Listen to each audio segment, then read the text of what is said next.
I want to think about that passage that I read for you this morning in Matthew chapter 5. It talks about two things. We are to be an influence on people for Jesus. We are to bring Jesus to people. How do we do that? What does that look like? Jesus describes it in two ways. First of all, he says that we are to be salt. Now, we can go through, and we will, a list of things that salt does. Okay? I want you to think of the actual salt that you use in your home. What is the purpose of salt? What does it do? And how does that relate to us who are trying to bring Jesus to our community? In Jesus' day, unlike today, where we have refrigeration, they did not have refrigeration in those days. So they used salt to preserve food. And what they would do is they would actually take salt and rub it into the food, into the meat. If you're going to preserve meat, you would rub it into the meat, and that salt would preserve it from having bacteria grow into it, which if you ate it with bacteria is not good for you, and you might die. And so they would, I remember hearing of actually something called salted pork, where they would take the salt and rub it in. And when people would go on ships for long journeys, they would actually salt the meat, and they would put it in a barrel. And when they needed it, after months and months, they could take it out of the barrel and cook it and eat it because it had been salted. That sounds horrible to me. Can you imagine how salty that must have been? But I'm sure they got used to it. Why did they do that? To us, it would sound awful. But to them, it was you do that or you die. And so salt preserved that which would have gone bad from going bad. That is our job as the salt of the earth. We are to preserve our earth from going bad. Now, you don't put salt on something that's alive. Have you ever known that? Do you realize that? If you use salt, you don't salt things that are living. You salt things that are dying or are dead. So we put salt on meat. We put salt on vegetables. We put salt on food that is not alive anymore. It's not in the ground. It's dead to keep it from going bad. Without us being salt in our world would go bad. Our world would rot away. So we need to, the same sense, we need to rub ourselves into our neighborhood. We need to take the salt that we are, the influence that we have, and we need to rub it into the people around us. Salt also flavors. Salt makes our food better. Salt makes that which is unacceptable acceptable. Think for a moment about what food that you would not eat if it was not salted. Think of that food and go, if I had to eat that without salt, it's not acceptable. I would not eat it. There's no way you could put that in my mouth. But if I put salt on it, suddenly it tastes good. It is our job to have people understand that without Jesus in their life, they are unacceptable to God. We are to add that aspect to their life so they understand that without the salt of the gospel, without that influence, they are not in a right relationship with God, where they are not acceptable to Him. We are also, as salt, to make people thirsty for God. What does salt do? If you put salt on something and you eat it, what does it make you want to do? It makes you want to drink something. There's something about salt that increases your thirst. We are to be an influence that creates thirst in people for Jesus. When people see us, they are to want what we have. They are to want what's in our lives. They are to want the Jesus that's in us. There was a pastor who was having a busy day, and he had a number of stops that he had to make before he went to church that night.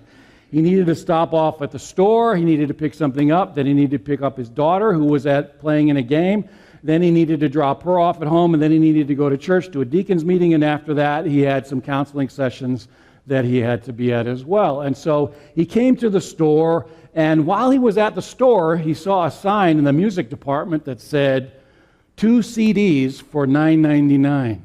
And he thought, well, that's a good deal, 2 CDs for $9.99.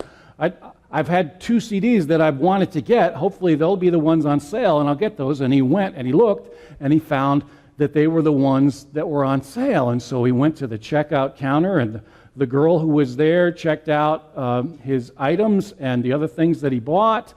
And he went on his way, and really not looking and paying a whole lot of attention when she gave him the change. And he went on his way, got into his vehicle, and opened his bag and looked at the receipt and realized that the checkout person had not charged him $9.99 for 2 CDs, but $1.99 for 2 CDs. He thought, oh, well, this is great, but I don't have time for this. I should probably go back and make the correction and pay the full amount, but I don't have time to do this. I've got so much that I have to do today. I just don't have time to deal with this. But there was that still small voice in the back of his head that was saying, no, you need to make time to do this.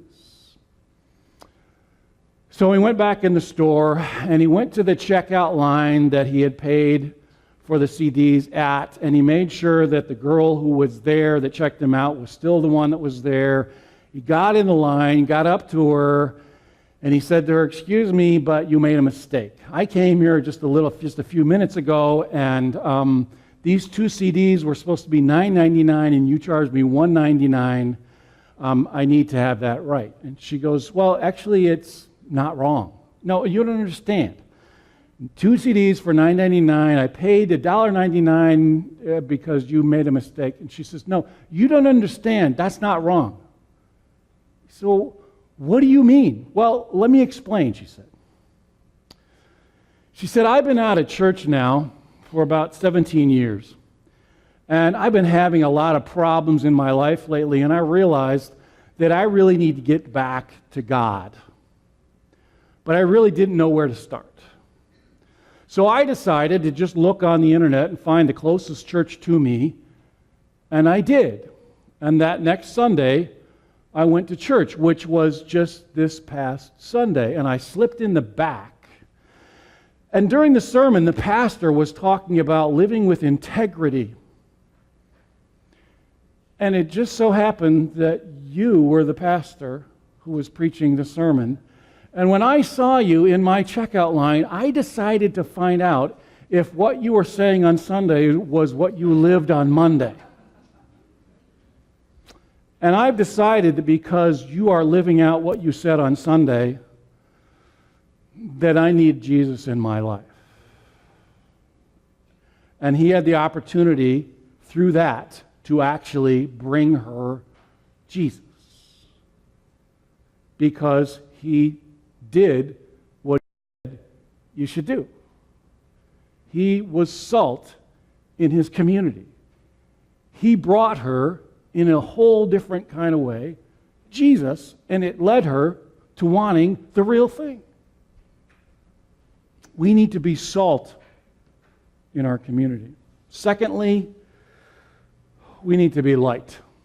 Now, what does light do? Light is the opposite of dark. You have dark and you have light, and they are opposites. You have one, you don't have the other. If you were to go in a place that was away from civilization, if you were to go out on a night, if there was no moon, and you were to go out into a wooded wilderness area, perhaps somewhere, I don't know, up in the UP or somewhere where it's not near any communities, nothing at all, it would be on moonless nights, so dark, and you probably experienced this, so dark, you cannot even see your hand in front of your face. Now, at that point, if you were to take out, let's say you had a match in your hand, and you were at that moment to light that match and hold it up, suddenly the darkness would fade away. Now, what if you were then to take out a flashlight and shine the flashlight? The darkness would go away even farther. What if you were to take out a lantern and flash that? and the darkness would go even farther and farther, and you turn on your headlights of your car. And let's say that you were now not far from a city, and you can suddenly see the lights of the city, and it shines everything around you, and the darkness has faded away. We are to be lights in the darkness. The darkness is the world in which we live without God. Our world is becoming darker and darker. And the light of Christ is becoming dimmer and dimmer because this says we're hiding it under a bushel. We're hiding our light. Our job is simply to get our light out in the darkness, and the light will do its work. We simply have to shine the light. Now, how do you shine your light?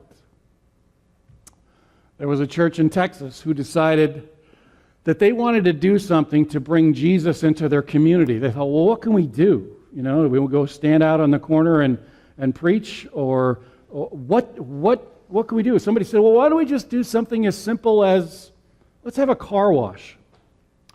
And let's go on the main street where people can see us when they drive by, and let's offer a free car wash to anybody who wants to stop and have their car washed. So one Saturday morning, that's what they did. They got out there and they said, free car wash. Come on in, have your car washed. And cars started coming in, and they were washing cars for a couple hours. Then there was a car that came in, and this guy was driving a high-end import, really great, expensive car. And he came in, pulled in, and he said, yeah, I'll have that car washed. And they started washing his car. And he said to the people who were washing it, he said, well, how much do I give you? You know, pulled out his wallet, was about to give him some money. And they said, no, you understand, it's a free car wash. He said, no, how much do you want? No, it's really free. That's not just a come on to get you to come in. It's really cost you nothing. He said, well, why would you do that? Nobody does anything for free. And so they explained to him that they did it because they wanted to show people about the love of Jesus. And that's how they wanted to serve their community.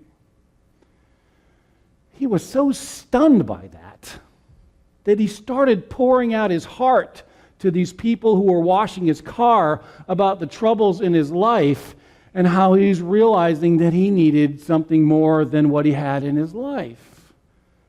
And they were able to give him Jesus and then give him Jesus. So that's what these things are really ultimately about. You know, it's more than telling people about our church. It's about bringing people Jesus. But one of the ways you bring them Jesus is by physically bringing them something that Jesus would do for them. And then when they say, why do you do that? You tell them about Jesus. And that's what we're to be as a church. We are to be salt, and we are to be light. And this year we started doing that. And this new year, we're going to continue that. And we're going to look for new ways in which we can bring people Jesus. So begin to think about ways that we can do things like that. It doesn't have to be, you don't have to form a committee. You don't have to be on a board. You don't have to be an officer. Anybody can do that. Come up with an idea and ask, hey, you want to join me in this? I want to do this to bring people Jesus so that I can bring them Jesus. And let's see what happens as we act as salt and light. Because that's what we're here for, is to bring them Jesus. So God's done great things this past year, and God's going to do, I believe, even greater things this coming year. I want to commend you for really jumping on board with this past year when we decided we had a vision for outreach. So many of you got involved in this in whatever way it was, and people were amazed that we would do these things? You know, why do the people in your church do this? What kind of crazy people would give up 3 nights right before Christmas to serve cookies to people who come to their church? Who does that? Who dresses up like a shepherd and a donkey and sheep to be in a parade float on Saturday morning, to give up their day to be on a float to promote that Jesus came and was born? Who does that? You did that. So thank you for what you did.